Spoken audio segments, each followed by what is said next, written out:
Museum Planet presents a tour of the Boss Tweed Courthouse in New York City. It was one of the first scandals and biggest scandals of the Tammany Hall era.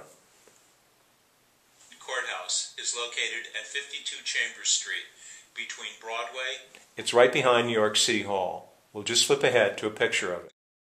It was a big boondoggle in its day. There were huge cost overruns, and the money, of course, was siphoned off into the hands of the Tammany Hall bosses. Boss Tweed was in charge of it, and as a result of the scandal, he actually ended up in jail. But it's quite interesting. Right across the street is the Immigrant Savings Bank. That was the Irish bank, and it was the Irish immigrants' way of saying, we have arrived, we're here, this is our bank, and we're right across the street from the center of power in New York City.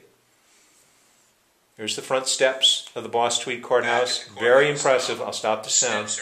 Very impressive. You had to walk up it. You were enthralled to the power of the people who built this.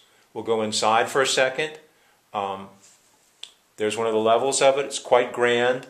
The upper floors are actually lower in height than the lower floors, and they did that to fool the eye, to make people think they were going into a more important building than perhaps they were.